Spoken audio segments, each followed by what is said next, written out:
Well, hey folks, Real Aussie with Jonn Ritland and The Terminator. an end-of-year show, one of a few that we're going to record today. Favorite matches, basically top 25 favorite WWE NXT matches. 25-ish, because you're going to mention some, you're going to agree with me on some of these or disagree. Yeah. I figure it's going to be easier if we have one list to pull from instead of going back and forth and mentioning the same matches. Right. Well, I mean, and also, yeah, I mean, well, that too. But even though the other one was fun, the top 10 wrestlers thing was fun. But basically, we are going to try to get through 25 matches in 30 minutes, which should be easy, because some of these are ones I've seen that you haven't. Mm-hmm. So here we go, number 25. And this is all just fun. Leave your thoughts in the comments. Sasha versus Asuka from the Raw right after the Rumble, because Sasha didn't die, because Asuka saved her. Yes. And that was because Sasha's weave told her to dive, and it didn't work. Duck, dodge, and dive! Bryan versus Styles for the WWE title from SmackDown Live right before Survivor Series, because Daniel Bryan turned heel. Mm-hmm. And I didn't see that coming. That was good stuff, though. Yes. Rollins and Ambrose versus Dolphin Drew at Hell in a Cell. Picture perfect. I'm almost disappointed we can't do that anymore, reviews, but that was a really good... Remember how like we were singing the praises of that match? Hard to believe it's like 3 months ago that pay-per-view happened. But it had such a great finish of Braun and Roman ending in a no contest in a Hell in a Cell. That makes no goddamn sense! It was so bad, and it ruined Braun's cash-in thing. We will have, again, a bunch of top 10s and stuff like that coming out. But that was really good. It was picture perfect. Neither team looked weak. But then we get to Meiko Satomura and versus Mercedes Martinez and the Mae Young Classic 2. Electric Boogaloo. Which I would have actually liked to have seen that. This was a really terrific tournament match. Mm-hmm. Well wrestled. Meiko's... I haven't watched it, so... Well, no. I mean, it's just... Meiko, actually, her reputation speaks for itself. She has wrestled so long. She wrestled on Nitro. Yeah, right? And Mercedes Martinez is certainly good. And then we get to Io Shirai versus Toni Storm in the Mae Young Classic 2 Finals at Evolution. Very good match. Yes, indeed. I may have been slightly biased towards Toni Storm. Not that should shock any of you. Yes. Slightly biased. Right. But it was kind of like watching a Stardom quality match in WWE. I've seen very little of Stardom, but I've seen enough of it to know Io basically was the champion of them for a reason. Yep. By the way, sport women's wrestling, wherever it is, if it's an all-women's promotion, stop asking other companies to absorb them. Like in Japan. Stop that. This is really good. Yeah. Io and Toni really tore it up. I'm worried that Toni may have to come up with something else. Also really tore it up? What's that? Taking knocks. And Rhea trolling her on fucking... Oh, God. Rhea, have you seen that Rhea's trolling her? Like, oh, God damn it, Chris. It's true, she did. And unfortunately, so did Dakota Kai, which is a shame. Now they have matching knee injuries, but moving on. Team not kicking. Yeah, I mean, well, they might be doing some kicking of sitting down, kicking with their good leg. But then we get Rhea versus Toni. Oh, kick you with my good leg! Rhea versus Toni Storm for the NXT UK Women's title, the title finals. I need to watch that. I haven't been catching up on UK. To be fair, there's a lot of wrestling to keep up with. Yeah. You watch the two shows that I try to watch when I can. Mm-hmm. But this was a spot where actually, this is a match where Toni actually did get injured for a bit because she hit the apron, which, as you know, is the hardest part of the ring. That's right. But it was what it was. It was a good match, though, and Rhea winning was awesome. Yes. But then a favorite of yours, Dunn versus Ricochet, champion versus champion from the September 19th NXT episode. That was a really fun match. Even with the finish where neither champion won. It was a smart idea. Oh, no, it was. Because one, Adam Cole, bees, needed to, intervene and get things moving along. Indeed. To lead to an even better matchup later on down the line. Yes, which we will get to, but that was a really terrific match, as you would expect it to be. I mean, honestly. Because if you've got Pete Dunne, Ricochet, and Adam Cole in a ring, or even just the two of them, you can't go wrong. I mean, you could, but they'd have to be unconscious to do so, and even then I'm convinced they could put on at least a 3-star match. They could. Like Nia Jax. Speaking of unconscious, no, I'm just... the Backlash crowd. Remember the crowd at Backlash, how they were chanting "Beat the Traffic"? Yes. Well, before that, we had Seth versus Miz for the IC title in the only good match of that show. Even though the finish was obvious, it was obviously going to be Rollins. Yeah. It was still really damn good. Really well wrestled. We prefer to put Backlash out of our heads. Yep. We're both tired, by the way, in case you can't tell. A match you sung the praises of. Oni Lorcan and Danny Burch versus Kyle O'Reilly and Roderick Strong at TakeOver Chicago 2. Yes. Oni Lorcan and Danny Burch are...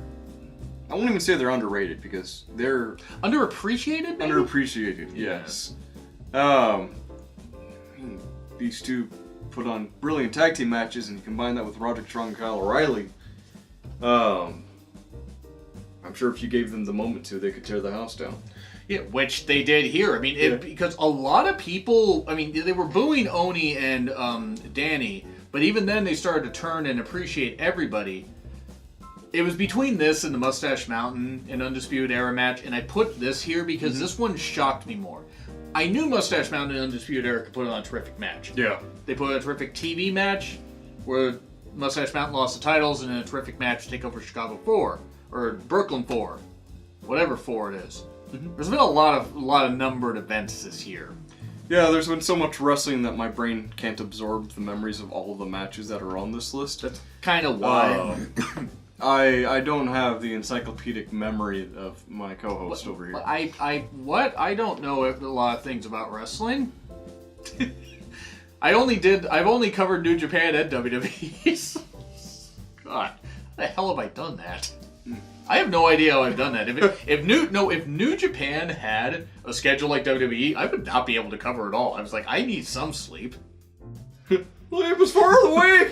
It basically is, but this was still a really, really terrific match, and even with Burch and Lorcan losing, it was still a great match. Yeah. Charlotte versus Asuka at Mania 34. Now there's one I can't forget. Ending aside, I was worried they were gonna have her streak broken, and they did. Yeah. But it was still terrific. It was. You can't really discount the match too much because of that ending. Yeah. Ending with, Charlotte was ready for Asuka, because let's face it, Charlotte is probably going to go down as history as of now, I would say, the best women's wrestler. In WWE, easily. I don't know about all time. Well, I don't know about ever. In this era, she's up there. And I can't say she's been handed every single thing. I mean, you could argue with the SummerSlam result. I don't think she's been handed much. She's got, the family name, but family name don't mean shit if you can't hang in the ring or, work with the rest of the crowd. Nia. Ted. Teddy Hart? Yeah. Yeah, he's nuts. Name alone isn't everything, and the fact that she can perform even half of the maneuvers that she can, she is on the very tip top of wrestling. Of course, of course Charlotte would be on the tip. It had to be said. Okay. On the tit. I don't know what I'm saying anymore. Nope. But no, you're right. I mean, Charlotte is terrific. So are plenty other women. But yeah, the way... Because as you'll see, she appears more times on this list than not. Yes, and there's a reason for that. We're going to go to another women's match, the Women's Royal Rumble at number 15, because I'll say even with the women that you might have wondered why the hell they were there, this is well paced. This is better paced than the Men's Rumble. Yep. Even though you did have a few call-ups, or, a few one-off appearances, like by Andrade Cien Almas and Adam Cole. Baby! You had that. It was some good stuff. The Women's Royal Rumble had plenty of shocking returns. Everybody reacted when Vicky Guerrero came out. I was like, excuse me! Like, yeah. Why? Okay, we're not mad, but why? It was still great. It was still fucking great. It was very tremendously well done. And Asuka winning was fantastic. Yes. And beating up both of the Bellas, who should not been in the goddamn match, but I get why they were. But then we get to another match involving Charlotte. Hi, Charlotte, you're here again. Charlotte versus Ronda at Survivor Series. Woo! No, sorry, that's... Woo! It was a great match that ended just how it should have. with a lot of cane shots. Yes. And Ronda taking a beating, because that's what you get for being Sandy Hook denier, you idiot. And bringing the, still, why does the ring crew stash kendo sticks under there? Because when you think about it, plot-wise, that makes no goddamn sense. But it also means that the ring crew, Is it goats? they are. 2018 was the birth of that meme. It was a great meme, and we'll continue. Because I keep thinking, if things are supposed to be a storyline, why are these things happening? The production team, the music guy. Everyone is in cahoots. It's a conspiracy, I tell you. Oh, God damn it, R-Truth. What? 2011 R-Truth was a CON conspiracy thing, but this was a really terrific match. Well done. Charlotte finally getting cheered for the first time in months. Yeah. That was really good, though. But then, number 13, Aleister Black versus Adam Cole. Baby. At TakeOver Philly, in that Extreme Rules match, where Adam Cole took a fucking bump on 2 chairs like that. And then returned for the Rumble the next night. Bravo there, good sir. Consummate professional, if ever there was one. Oh, God, this was a really damn good match where Aleister ended up beating up Adam Cole. I mean, Adam Cole held his own. It's not like it was a squash.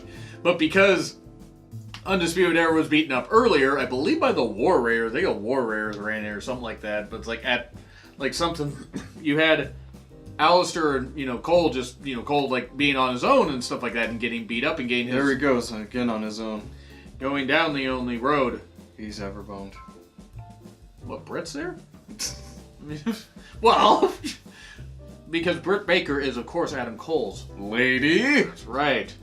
And Aleister and Cole was a terrific match. Yes. Of course, it's Black Cole, because of course it would be. Beautiful, clean Cole.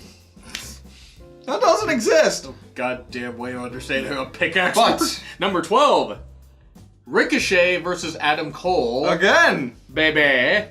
For the North American title at TakeOver Brooklyn 4. Mm-hmm. Where everybody had to get on the floor. And do the dinosaur. That's right. I refuse to do that because I'm terrible at dancing.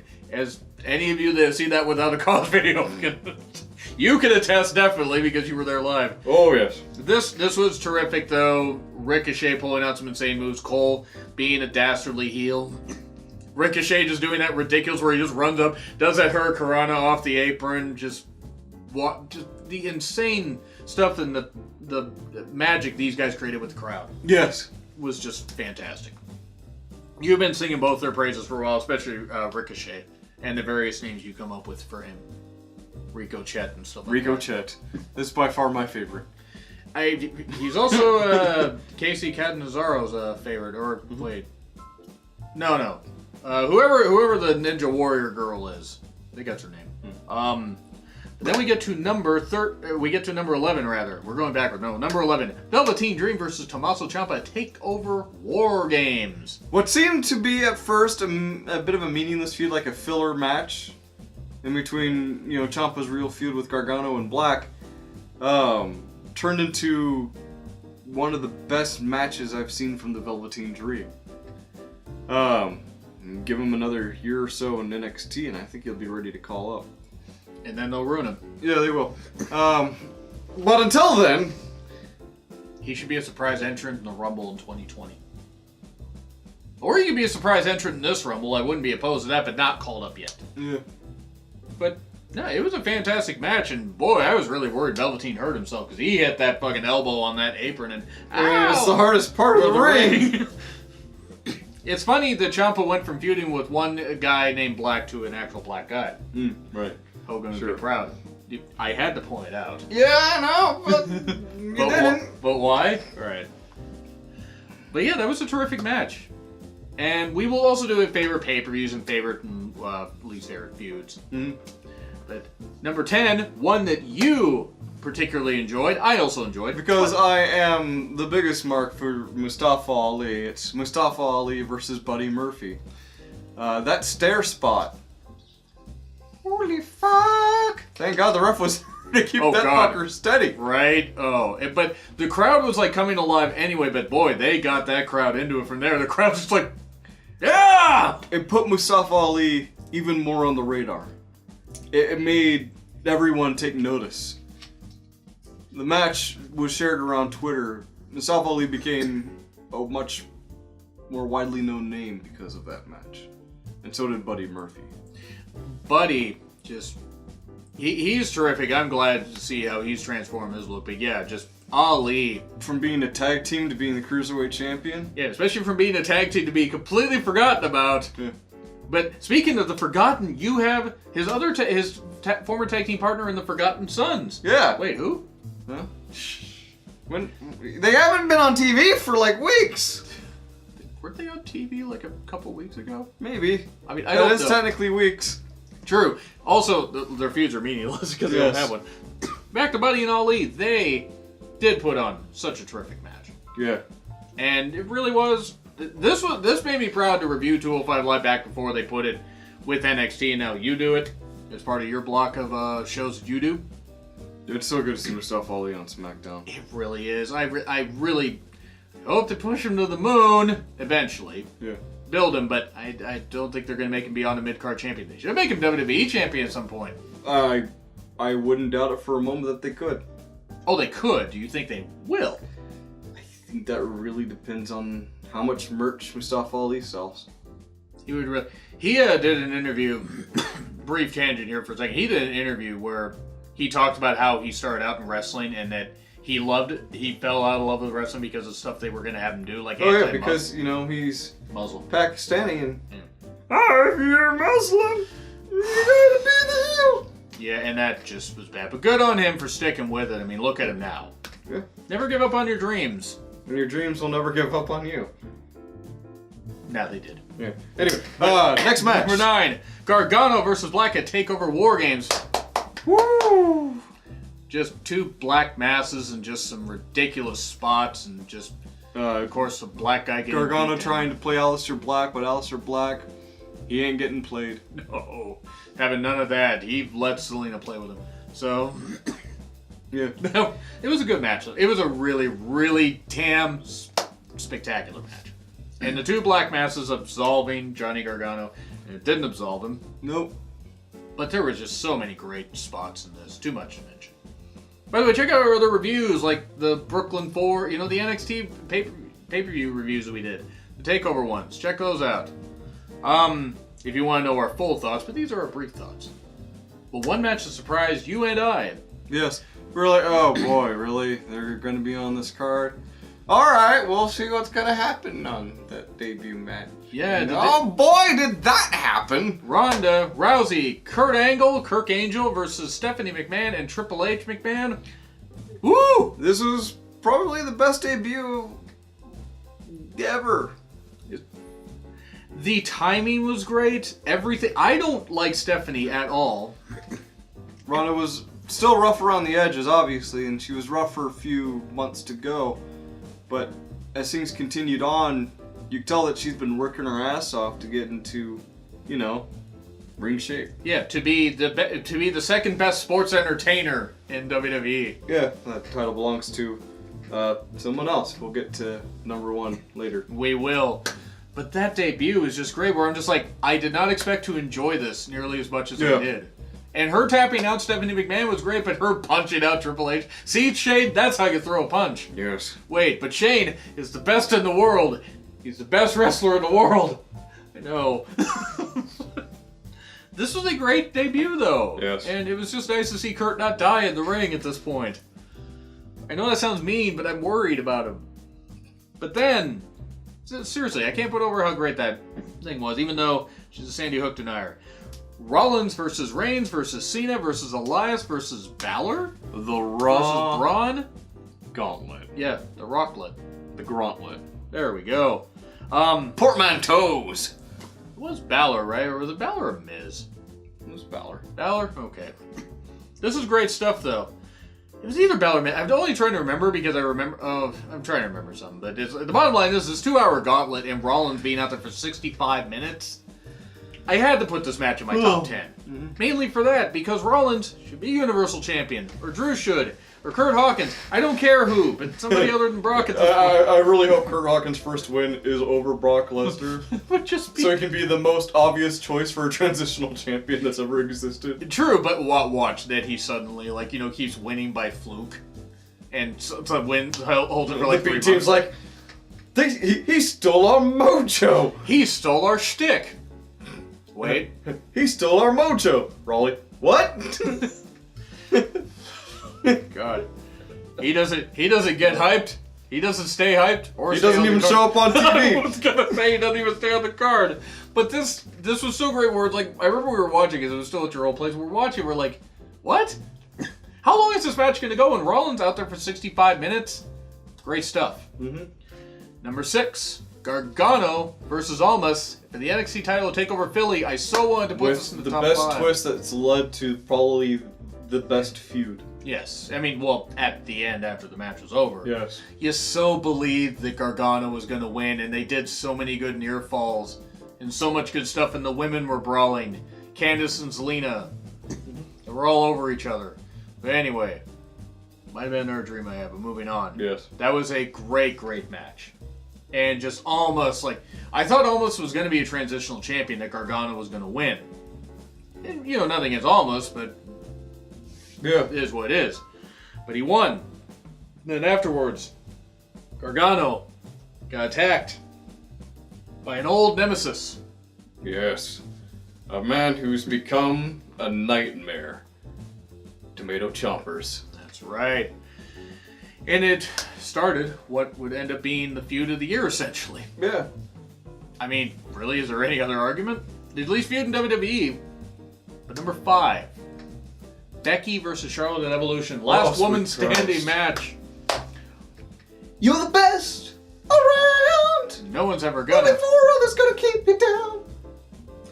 This was almost not higher until I realized that there was one other women's match that did a little bit better. These two tore it up all around the arena. They broke each other. They did. Matt Hardy was proud. Yeah. Who won? No, God! Oh, but that was just great stuff. Becky winning. I was like, oh God, they're going to give it back to Charlotte. Becky won. I was happy. Yes. And it was the right call. Yes. Because Becky was so on fire. So on straight I think it was a prediction that you were glad you got wrong. Well, I'm definitely glad I got it wrong. I just know how WWE is. But they did. But they never hot potato championships when Charlotte is involved. Or when Sasha's involved. Sasha had such long reigns as champion last year. Oh. Wait, was it 2016? Oh God, it was 2016. Fuck. So long ago that was. One more women's match at number 4. Asuka versus Charlotte versus Becky at the TLC match. Yes. Or TLC match, SmackDown Live Women's title. Mainly because Ronda got involved. The women tore each other up. That spot with Charlotte on the table and it didn't give way until a moment later. Which meant Charlotte got all of that impact. It was very deflating for Charlotte. She got such an impact her paycheck bounced. They're on an outdoor network now called the Pursuit Channel. Yeah. That's sad. The Outdoor Channel. A channel that nobody has ever asked for in all my time selling cable. My company has it.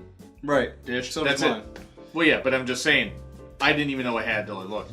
But back to that, Asuka won the SmackDown Live Women's title.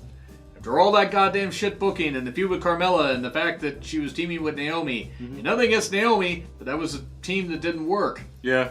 What do they got in common? They hit each other with their butts. Is this Ren and Stimpy? No, stupid idiot Stimpy. Oh God, forgot about that.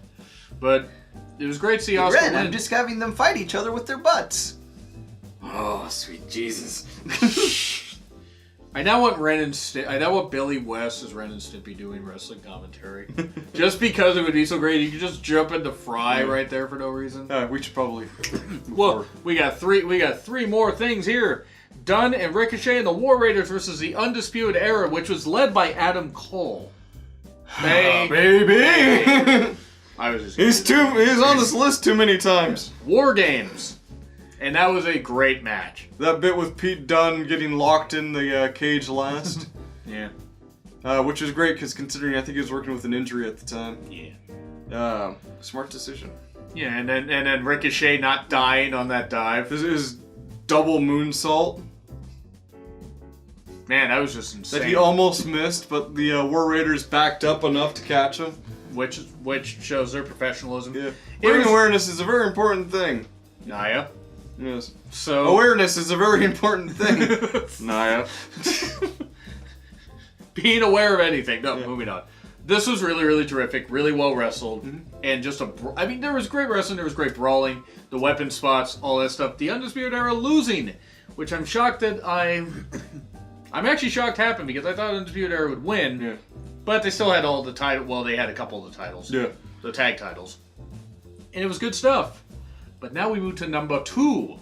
EC3 versus Rico Chet versus Killian Dane, Lars Sullivan, Adam Cole, the Bees, and the Velveteen Dream. New Orleans takeover for the inaugural North American Championship in the ladder match and all the ladder spots in the goddamn world. And just when you think Rico Chet or EC3 are going to take it, it was Adam Cole. He came up first. Yes. Or came up last. Yep. It was good stuff. Yes, it was. All those fucking ladder spots. That's back when Killian Dane was used on TV. Right? Maybe that'll change now that they actually showed him on TV doing things. We'll see next week and see how the pattern develops. We should. Number 1, though, and I'm cheating a little bit, because you tell me which one I could pick. The Ciampa Gargano feud. From New Orleans, from Chicago 2, from Brooklyn 4. You tell me which one I could pick out of Every those. single one brilliant. Every single one exceeding expectations. And those expectations were already pretty high. I can definitely say with relative certainty that this was not only the best set of matches, but probably the best feud. Easily. Yeah. Easily the best feud of the year. Maybe we'll do more on that. We will. I do want to say plug real quick, because they were all terrific. We will be doing a live Q&A next Sunday. Yes! And a game stream. So, I'll trade off playing a game. You'll trade off playing a game. You guys have your questions ready. Send them in. You could tweet them to him. You could tweet them to me if you follow either one of us or both of us.